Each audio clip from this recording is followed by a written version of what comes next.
గిది మీకు తెలవాలి.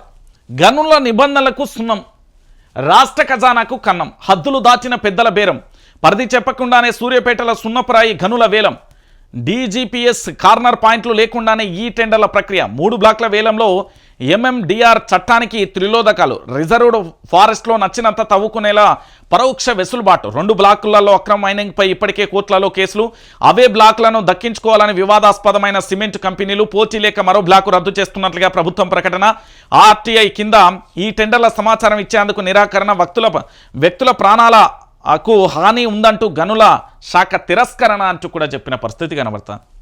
మొత్తం దాచుకోవాలి, దోసుకోవాలి తెలంగాణలో జరుగుతున్న పరిస్థితి. ఇక ఇంకొక విషయం ఏంటంటే తెలంగాణ రాష్ట్ర వ్యాప్తంగా ఇది ప్రధానమైన అంశాన్ని చూడాల్సిన పరిస్థితి. ఇంకొక ప్రధానమైన విషయం ఏంటంటే ఈరోజు తెలంగాణ రాష్ట్ర వ్యాప్తంగా తెలంగాణ యావత్తు సమాజం కూడా ఆలోచించాల్సిన పరిస్థితి. ఇక సిసిఎస్ నుండి ఫోన్లు వస్తాయి, ఇట్లా ఫోన్లు వస్తాయి, పోలీస్ స్టేషన్ నుండి ఫోన్లు వస్తాయి.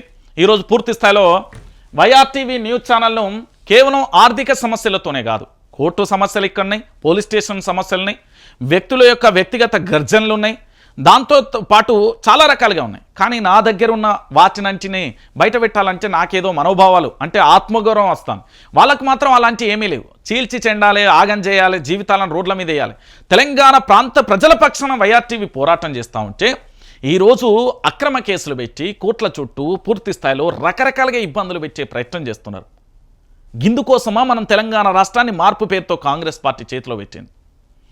గిందుకోసమా అలా జరిగిన పంచాయతీ అని అడుగుతున్న తెలంగాణ ప్రాంత బిడ్డలారా. ఈరోజు కేసుల కోసం మనం కాంగ్రెస్ పార్టీని అధికారంలోకి తీసుకొచ్చినమా, లేకపోతే పోలీస్ స్టేషన్ల చుట్టూ తిరగడానికి అధికారాన్ని తీసుకొచ్చినమా?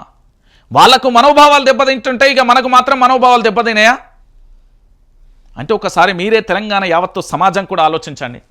వైఆర్టీవీ ఎప్పుడైనా నిరంతరం పోరాటం చేస్తూనే ఉంటుంది. రేపు నాకేమైనా దీనికేమైనా ఇంకొకరు ప్రశ్నించే గొంతుకలు ఈ తెలంగాణలో పుడతారు. రాజుపోతే రాజరికం ఆడగదరా నాయన, నువ్వు ఏదో అనుకుంటున్నావు కావచ్చు.